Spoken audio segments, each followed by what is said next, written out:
What's going on, sports family? It's your favorite two grown ass men, Mike and Jamal. We talking some sports with you today. Mike, say what up to the sports family. Sports family, what's good with you? We missed you and we back. Man, back like we never left, man. So, Mike, check it out, man. The sports family, everybody done heard it from all different directions. We've been talking about it here and there, and the conclusion was last week of The Last Dance. And I don't, man, honestly, all I can say is this, man. That was a hell of a series. I think everybody in the world was tuned in, even if they didn't have a TV. They YouTubed it. They found a way to watch it, man. So, Mike, man, give us your take on the last two episodes and in its entirety. What do you think? How do you feel about The Last Dance? Well, I mean, to be honest with you, I thought it was pure marketing genius because with the pandemic going on and everybody kind of having to be locked in place and there's no live sports, it kind of forced everyone to kind of hone in and watch this series because it was very well put together. Um, and it kind of felt like in the 90s when you had a big football game or a big NBA game on Sunday, like everybody tuned in, everybody made sure they were in place to see, the latest episode, the latest game or whatever. And so it was kind of cool to see. I thought it was really, really well put together. Um, the last two episodes really brought it home and cleared up a lot of things for me that I didn't know from behind the scenes. And I thought it was very good to see entirety kind of how it all played out because I went into it with certain preconceived notions and stereotypes of certain players and how things went. And it actually changed my mind on, what certain players meant to that team and to that run. Oh yeah, yeah. Agreed, man.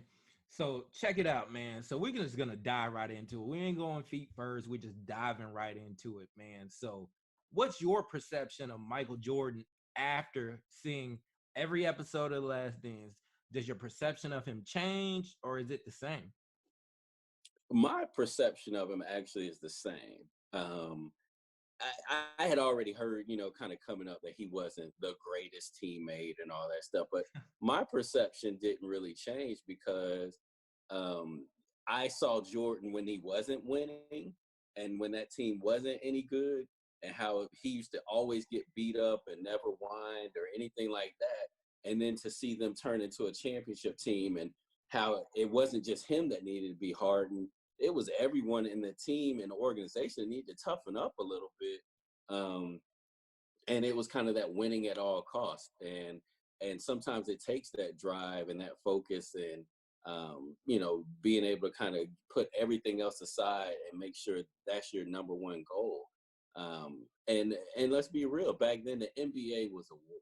You know what I mean? We joke about it now that everything's a foul in today's NBA, but back then it was a war, and so you had to be mentally tough, you had to be physically tough, and so it didn't really change my perception of him.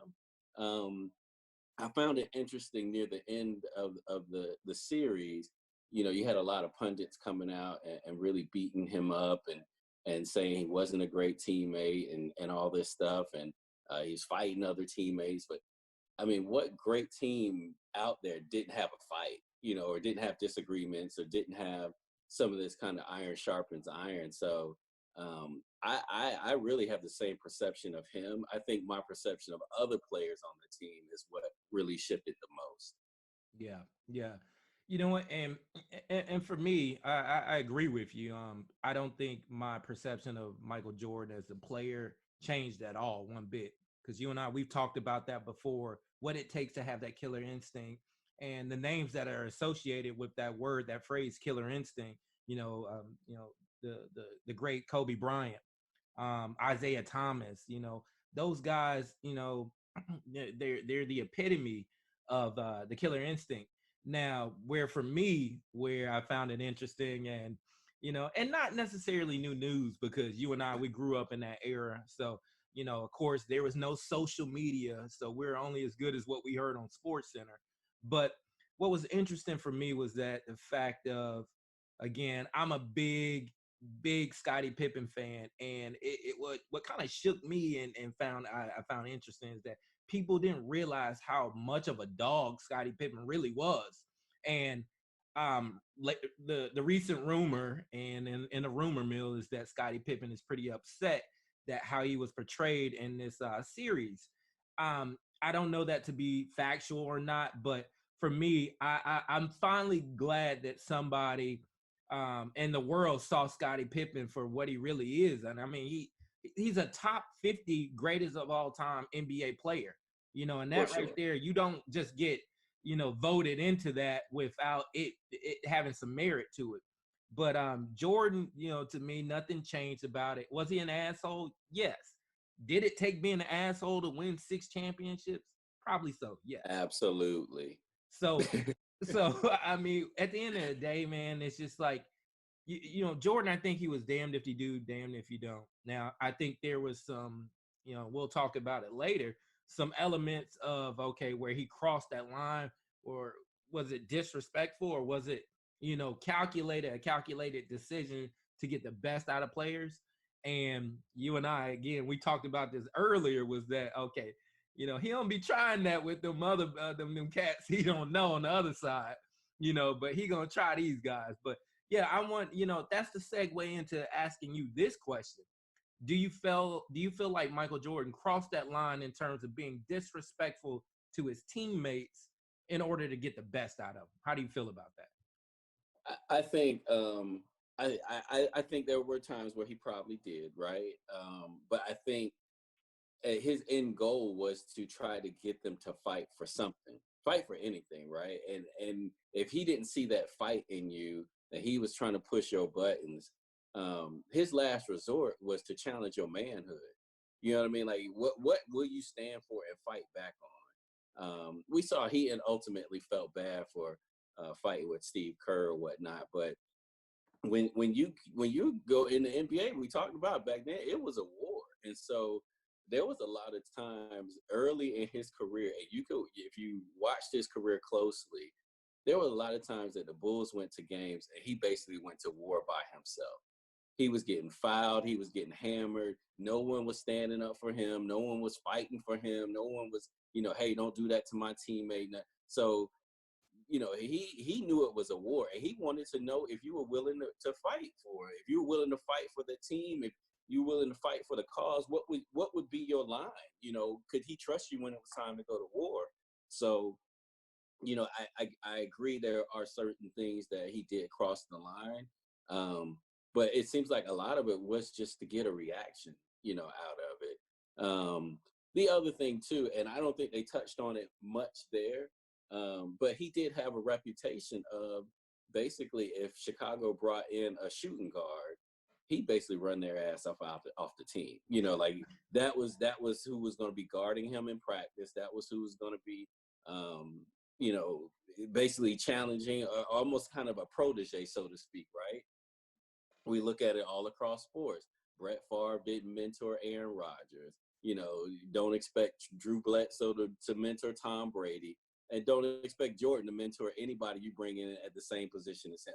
He's going to destroy him, right? And so to say he's a horrible teammate, well, quite honestly, a lot of people are horrible teammates in that regard because he's looking for fuel, to keep his juices going. And you bring in somebody that he's looking at, you either like more as a GM or you think they may be the next up and coming thing. That well, he's going to use that as motivation to make sure he comes with it every week. And so, yes, he crossed the line plenty of times, but I understand why he crossed the line. But I think the game is different now, right? You can't talk to people now how people used to talk to each other back then. It just is what it is. Mess around and get mollywopped around this champ. You will fight. Yeah, man. It's you know what, for me, and you saw the close relationship again. It's not new news between Jordan and Charles Oakley. Charles Oakley was his bouncer, his bodyguard, and you're not touching Jordan.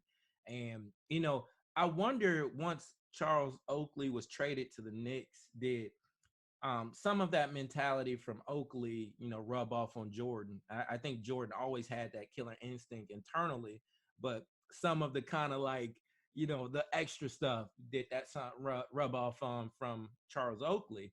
And the thing that where I found interesting too as well was that when we talk about certain things across that line, and it seemed like Jordan and Horace Grant's relationship was uh, very uneasy, to say the least. And Horace Grant was one of the players, the player that was kind of named as to the whistleblower, as it relates to Sam Smith's Jordan rules. And me, and I said this earlier, is that I'm not a fan of the kissing and telling, and that's what this series was. It was a lot of kissing and telling, and just like how Jordan was uneasy with Sam Smith's book when he wrote the Jordan Rules. Uh, Jordan came out and said at the very beginning he was kind of concerned about his image and how his other players, former players, would react to it, and I think we're seeing that now. If you were one of Jordan's ex teammates, such as Scottie Pippen, how would you feel if you were in Scottie's shoes right now?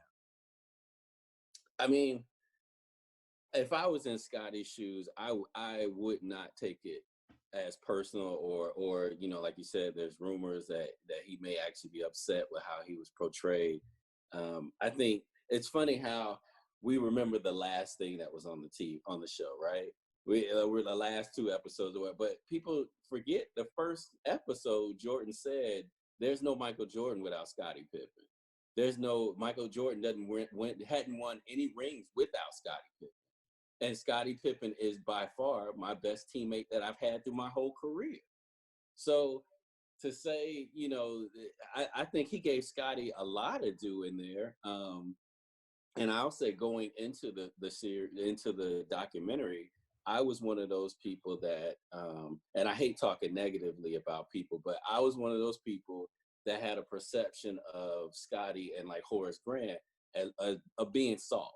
You know what I'm saying? And I think my perception of them changed after seeing the documentary, that Scottie put in some work and he put up some major stats and played through some pretty serious injuries. Back injuries are no joke. Leg, ankle, knees, all, those type of injuries are no joke, especially for the style of play that he played. Um, so I came out of it with a much stronger appreciation for what Scottie brought to that team, and especially doing it when he was grossly underpaid. When you think about anybody in a career, anybody in a job, how can you do it at the highest level and knowing that you're grossly underpaid? I mean, now I think they say he wasn't even in the top 100 of the salaries in the NBA or something. Like, it's ridiculous how underpaid he was, and then for him to still come and show up and deliver, I got a lot more respect for Scottie and how he was portrayed than if they would have tried to make him look like this golden boy. He actually won me over as a fan. That's cool. That's cool. I forgive you. I forgive you about that, because you of all people, Mike, should have known. And sports family, again, I will echo this again. Huge Scottie Pippen fan. And so again, that for me, what resonated for me was that the dynamic of that relationship. Jordan admitted that he may not have been the best teammate, but I even think, and I agree with Mike on this, I think that's you know depends on what side you're on. Of course, if you're on the receiving side, you hate his guts, but you appreciate having a ring or rings. And if you're on that other side, Scottie and Mike, it's always pretty much been Scottie and Mike. And so the things that they endured together, like you will always see that image, like Mike was saying, that Jordan getting his ass beat. He got his ass whooped by Boston, Detroit, Portland, New New York, York, yep. LA. I mean, he Indiana. Indiana, Indiana yes, was seriously. physical. And and you see that transition to Mike's game and Scotty's game, where they put on that muscle. You weren't going to out physical them or out bully them anymore. And when you saw Jordan, you saw Pippen. When you saw Pippen, you saw Jordan. So I mean, they're the ultimate tag team in the NBA. that, you know, when I look at the whole body of their work, man, it's amazing. And so while I'm not necessarily a fan of some of the tactics and some of the approaches, because we dealing with grown ass men.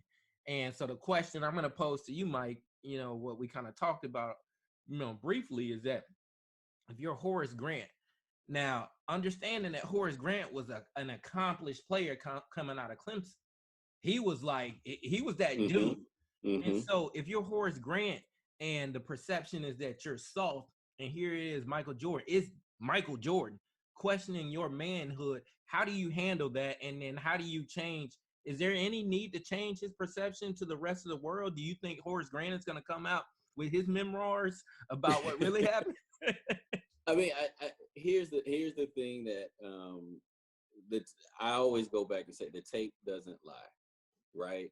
And so if you go back and watch the Chicago Bulls 3 years prior to them winning their first championship, watch their playoffs those 3 years, you will see in the series that they lost, if there was a foul, everybody's stopping and whining at the referees. Everybody's turning the referee, crying like, "Don't you see that? You know, Dennis Rodman did this to me, or Bill Lane Beer did this to me," and it's all this bitching and crying, right? And they could never get over the hump because and even Kevin McHale said it during this series, the documentary, that the Bulls used to do a lot of whining, right? And so the year they actually beat Detroit, and Detroit was trying to do all that stuff to get under their skin, they didn't look at the refs one time. They didn't whine. They just got up, you know, dust themselves out and continued to whoop that ass. And so you saw that maturation that took place. And so if you go back and watch those 3 years prior to them winning the championship, I don't know how anybody can look at the Bulls and say anybody other than Michael Jordan wasn't soft. You know, I mean, they were all pretty, you know, pretty soft. That's just how I saw it.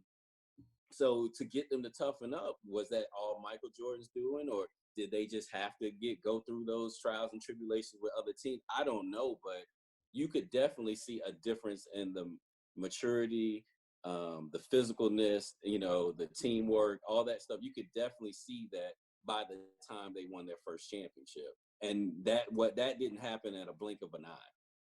That's true. That's true. Yeah, I mean, like, damn, to refer to it just shows you like the growth and how much the game has changed from then to now. And when we refer to those players as some of them being soft, because we know that a foul back then Right, was right, like and let's be getting real. Let's getting be hit real. by a If linebacker Horace in the Grant was NFL. if Horace Grant was playing today, he'd probably be considered a bully. You know what I'm saying? That's just how much the game has changed. And I don't think I think a lot of younger cats don't understand that. You know, it sounds like us, you know, older guys. Oh, it was so much tougher when we were coming up, and all. And I get that, you know, but the game was so different back then. That it's really hard to compare the greats now versus the greats then, or players now versus players then, because it's a totally different game, and the skill set that it takes to succeed is different. Um, and don't get me wrong, Horace Grant was a baller. He could hit that 15-footer. He could, you know, play good defense. He could rebound. You know, it was just teams knew how to get under his skin, and he was looking for referees to help him out early in his career, and that was what built that perception for me. Yeah, yeah. You know what? Something I wonder if, you know, because based on what I heard in the series and you know, things that I've read, that like players, teammates wanted to get at Michael Jordan and came close to getting at him, but another teammate always stopped him. I wonder what would have happened if nobody stopped like Horace Grant or nobody would have stopped this player and that player from getting at Michael Jordan. I think we'll never know that because they were saving that player's career. You know what I'm saying? I think they I would have think been we shit. do know what would have happened. I mean, let's be real. You swing on Michael Jordan, that's the golden goose. You know what I'm saying? So pretty much you gonna come in there, your lock gonna be cleaned out the next day. You're gonna be shipped off to where careers go to die. You know what I mean? That's just what it was.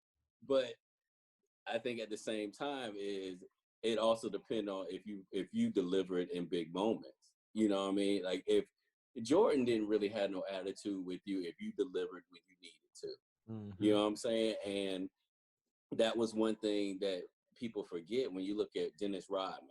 Yeah, he knew Dennis Rodman wasn't soft, but he didn't give Dennis Rodman a lot of shit for technicals or all this other little antics that he would do because Dennis Rodman worked out like a madman.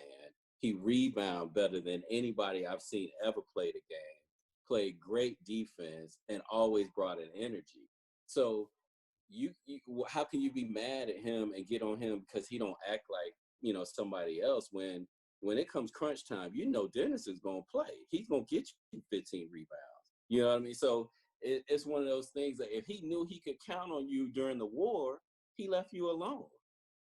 Yes, sir. Yes, sir. You know what?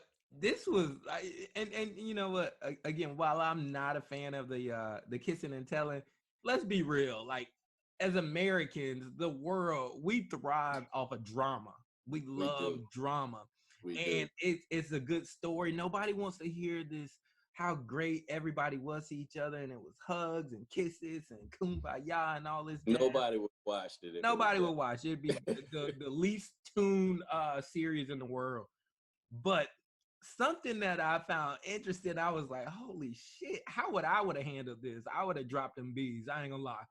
But do you remember when they were telling the story of, Horace had a bad game and they were on the flight back to Chicago or they were on the flight somewhere and Jordan allegedly told the flight attendants not to give Horace Grant any food because he didn't deserve it. He played like shit. I'm like, wait, Mike, I gotta ask you. So at that moment, of course, Horace Grant allegedly was like, you know what, F this. I'm through with this. I'm about to drop them bees on him. As a man now, not as Horace Grant, as a man, if that was you, how would you have handled that situation? I mean, as a man, first of all, I'm not gonna let another man decide if I get to eat or not. You know what I'm saying? So you got eventually you got to draw the line somewhere, and it sounds like maybe that was where he drew the line. I don't know. But as a man, if I'm hungry, I'm gonna eat. Nobody's gonna decide because I did something or didn't do something earlier that I don't deserve a meal. That's just not gonna happen. Now, it sounds it does sound funny though, especially if they had announced it over the intercom or something on the plane. Like to me, that's some funny locker room stuff. You know what I mean? But again, some people may take that more sensitive and soft or whatever it may be. And let me stop messing with Horace Grant because I actually think he is a great player and actually probably deserving of Hall of Fame. But again, there's some stuff that kissing and telling I'm not a big fan of either. Yeah, yeah. Horace was like, hell yeah, I'm eating my cornbread, man. But yeah, I agree. You know, and a lot of people forget this, and this was cool. I mean, like reliving that moment because again, we grew up in that era. Um, Horace Grant got that new contract with Orlando, big money too. It's like 50 something million, and now he's with a powerhouse stack team. You got Penny Hardaway, Shaq, Nick Anderson.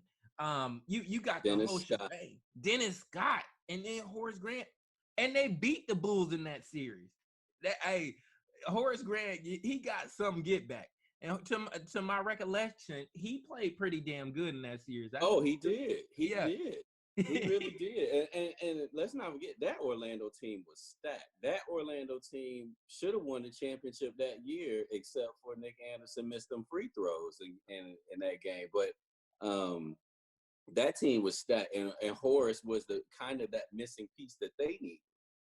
They had the 3-point shooters that could, spread the floor, and Dennis Scott and Nick Anderson and Shaq was dominating the middle, but they didn't have that other defender and that other rebounder and the guy with that experience, that championship experience. And so Horace was a great fit for them, and he should have got paid what he got paid. Don't get me wrong. He was a baller. Absolutely. Now we're gonna switch. We're gonna kind of switch sides a little bit here too. We're gonna get off of Horace. You know, we're gonna leave Horace alone because I agree with you. I like Horace Grant. I was a big Horace Grant fan, but we're gonna switch it over to Scotty now. Now, Scotty was portrayed by Michael Jordan as, hey, you know what? He was selfish when, you know, he set out, you know, with the injury, you know, nursing his injury, and you know, Jordan went on to say that, hey, you know what? How Pippen handled it, you know, was wrong. He was just dead out wrong. So, Mike, what's your feelings? What's your take on how Scotty handled that whole contract, you know, low ball contract situation again that he signed? How do you feel about that?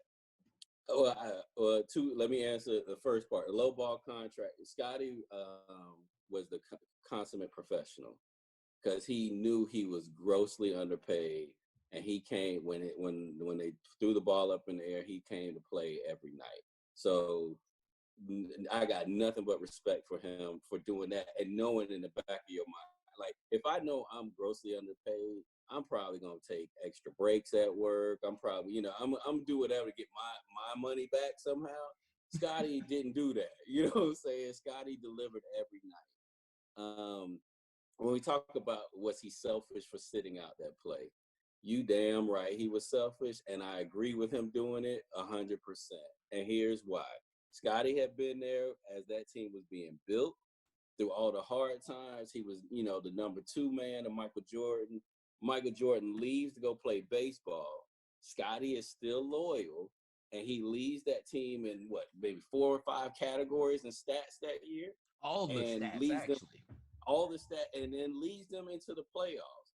To me, Scotty earned the right to be called the man, and when you the man, you get the last shot of the game. Whether you make it or miss it, there's no question who gets the last shot. So I look at that whole ordeal, honestly, as being more Phil's fault. No matter how great of a coach he was, that was more Phil's fault than Scotty's fault. Scotty is supposed to demand to get the last shot because he is the man of that team at that point. And when Jordan was there, when Larry Bird was on his team, when those guys, when it came to final shot, everybody knew who was taking the shot. Everybody in the gym knew, the referees knew, the players knew, and it still went to that person. So to now say, oh, we're gonna call a play for Tony Kukoc because we're gonna outsmart them because they expected Scotty to get the ball. No, no, no, no. We don't do that to superstars. So I get how his teammates felt that he quit on them, but he did exactly what he was supposed to do. And I actually have more respect for him for doing that because if you the alpha of the team, it's not supposed to be a question. I get the shot, call the play, and get out the way. Yeah, yeah. I So I'm gonna throw this out. You said something that's you know, that kind of sparked my interest a little bit when you said that. Come on, is that a sign of Phil trying to outsmart, the opponents, the defense, knowing if they know that Scotty's going to get the ball for the last shot, then why not give it to Kukoc, who is, a pretty good player in his own right.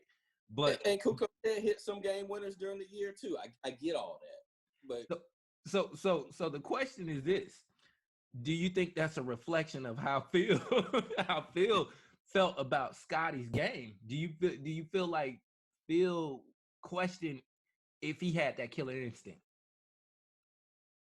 you know what? And now it kind of dawns when you ask me that.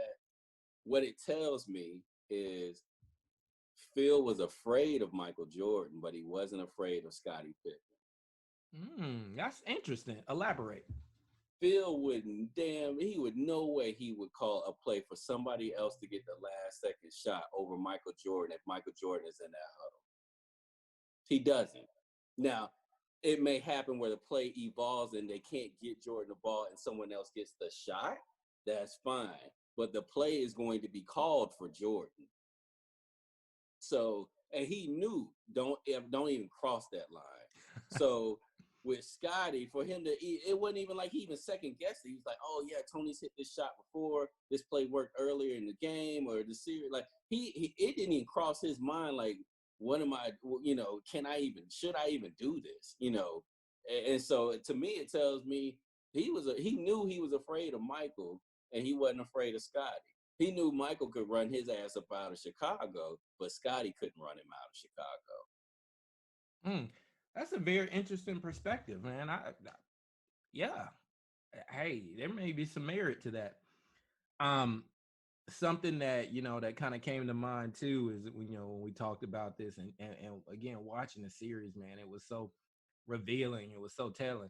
So the same thing for me that Michael Jordan was upset with Sam Smith about with writing the Jordan rules.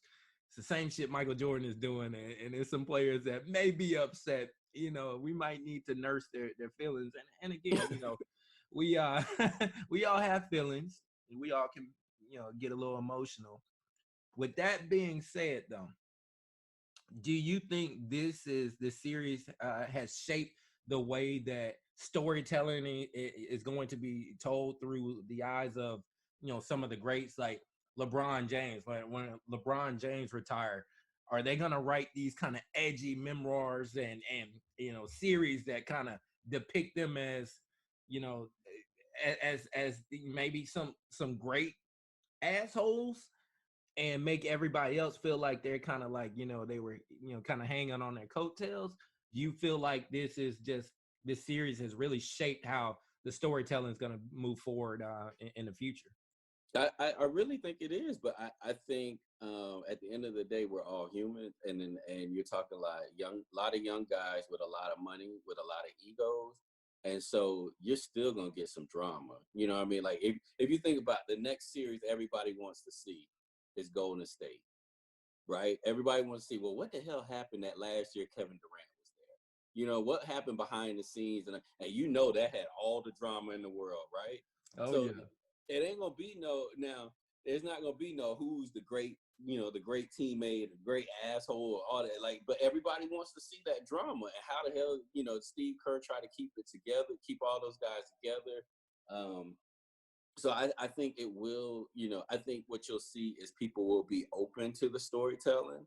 I think, you give this another month or so, and nobody's going to be looking at Jordan as some villain and all this stuff. Like, I think all that dies down, and everybody's going to look at it as this was a great documentary that, it's sad it took this long to get, what was really going on behind the scene, because it was really interesting. So, I think you'll see players be more open to it. I don't know if you'll see it branch out in other sports, though. I think basketball is kind of unique because it's a smaller team, but I don't know that you'll get that from what happened in New England, or what happened, with some of these NFL teams, or stuff like that. Yeah, yeah. So lastly, something that I just can't stop, but I can't help to think about it, like what could have been, what should have been. So as we all know, no matter how much Phil Jackson did, even winning another title, he was going to be dismissed. He was not coming back. And we always talk about this when we're talking about sport, regardless of what sport it is, whether it's baseball, football, basketball, whatever, that how egos sometimes get in the way of continued success. And in this case, we're Mm-hmm. talking about one of the greatest franchises of like known to mankind. Mm-hmm. 6 championships, 2 3-peats. Now, why break that up? What could have been? Like, what's your take? Do you think the Bulls would have won another championship or championships if if the owner and the GM said, okay, you know what, we're gonna keep this thing together? How many more championships do you think the Bulls would have actually won? I think they would have got one. I think the seventh one was a given. I think the other thing we have to remember is the Bulls were going late in the playoffs or in the finals for so many years in a row. That's a lot of miles to put on those players, and they're older in their careers and stuff. So it, I could have seen after a couple more seasons, like somebody might have been able to knock them off. Because it not only was it physically draining, but emotionally, mental drain. Like, so it's hard to see for me to say they would have won much more than one more. Um, but I felt like that they had one more definitely left in there. Yeah. And while we're talking about this, can we go? We talked about everybody but the management. of Chicago, right? In corporate America, we can have all kind of meetings about our teams, our direct reports, and who we might think is a flight risk or where we want to take the team in the future. But you don't ever leave those strategic meetings and go to your team and be like, all right, two of y'all gonna be gone next year. And so, but you got 12 months to kind of, ride this thing out. You don't, that would be considered horrible management. But yet and still, the general manager of the Bulls comes out and says, "This is Phil's last year. I don't care if he go 82-0.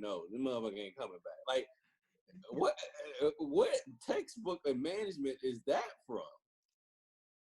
Man, that's a good point. I mean, it really is. I mean, what do you gain? What advantage is that? What motivation do I have to go out there if I'm the head coach? If I'm Phil Jackson, well, okay, I'm still getting paid the same amount of money. What are you gonna Collect fire this me shit back. midway in this? I'm still getting my money.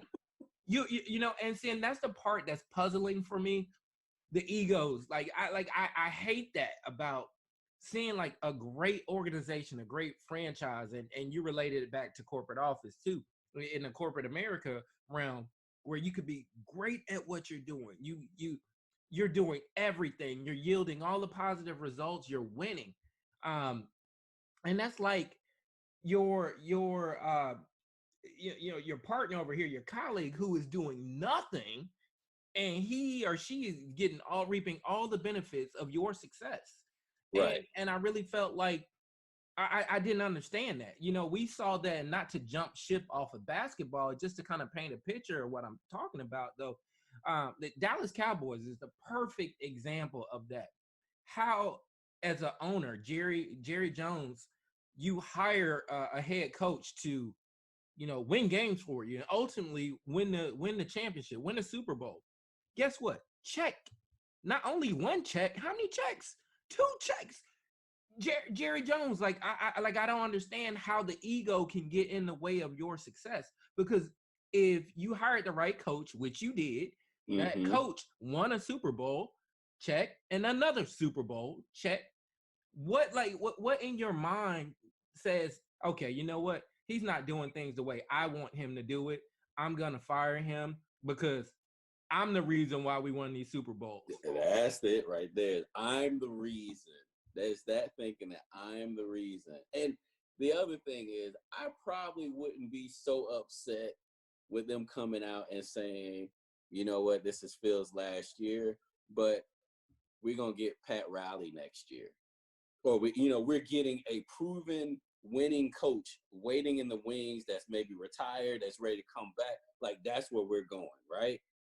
They were going after Tim Floyd, who hadn't won anything. Like, he was a college coach, and I get everybody got to get their start somewhere, but it just the way that was handled it was just such poor management, and it's sad because, like you said, it was a historic franchise that they built, like Jordan and those guys. They built that up to be that respectful franchise, and for you got to have guys making those decisions that didn't put one ball in the basket.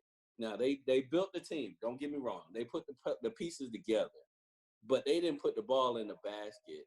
Why don't you give those guys a chance to ride it out and defend their championship until they lose it? You didn't break up. You didn't break up Boston until they lost their championship. You didn't break up Detroit Bad Boys until they lost their championship. You know what I mean? Like, you allow defending champions to stay together. Maybe one or two pieces move, but the bulk of the team stayed together, and you allow them to defend. And so, to call it out before the season even starts, like, Buddy's not going to be back. I just don't, I can't understand that one. I really can't. Yeah, yeah. And you know what? It's something that you know what, Mike, that you brought up, and I thought it was a damn good point. And then it does lend the ear of, hey, look, I'd love to know. I want to, get the response. Oftentimes what we see in sports, we see mismanagement of the money aspect, and what we saw and with this regime was that mismanagement of people. And you hit it right on the head. It's just like, come on now, if Scotty is getting this low ball deal, Michael Jordan he wasn't getting paid like to be the greatest of all time in basketball, and he wasn't paid like that. So Where was the frankly money? put, they were where the fuck is the money at? Damn Playboy, where's the Hummer at? Right. You know what I'm saying? Like And so what they was happened? making, they could have paid luxury taxes and all that because they were selling out every game, preseason game. As long as Michael Jordan and Scottie and them were playing, it was the Beatles were in town. So, and the merchandise was flying off the rack. Like I'm just like, where's the money at? Who got the money? Where the money smell like money? Looking ass. Man, well, you know what? I think we can go ahead and put a bow on this, man. Sports family, that is our take on The Last Dance. Hell of a series. Um, as Before we we said, wrap it up, though, we need to know what the sports family think about them eyes, though, because a lot of people have been asking about Jordan's eyes. Was it just me, or was he smoking that good? I don't know. oh man, Let us know what you man, dude, yo, you stupid, man, you stupid. Yeah, them eyes look kind of cloudy, questionable. think. Yeah, man, you know what? And all seriousness, we know that Mike he like to smoke his cigars and Yep. drink a little cognac. You know what I'm saying? Like the Yep. old players. But I mean, all seriousness, hope his health as well. For sure. For sure. He's the greatest. You know what I'm saying? He's the great. But yeah, that was some rumors circulating with them eyes looking a little foggy there. Yeah. But no, man, sports family, that was a great episode, great docu series. Hopefully y'all learned something from it too, because even we grew up in that era, and we both learned something from it. So shout out to ESPN for putting together a great series. Yes, sir. Yes, sir. Hey, sports family. Hey, enjoy yourselves. Be safe. Hey, look forward to some more dope content, man. Follow us on Instagram. Of course, we're on YouTube. Listen to the podcast on all major podcast apps. We're bringing that content to you, that fire content, only the way two grown ass men can bring it. You know what I'm saying? So, hey, take care. We out. Peace. Peace.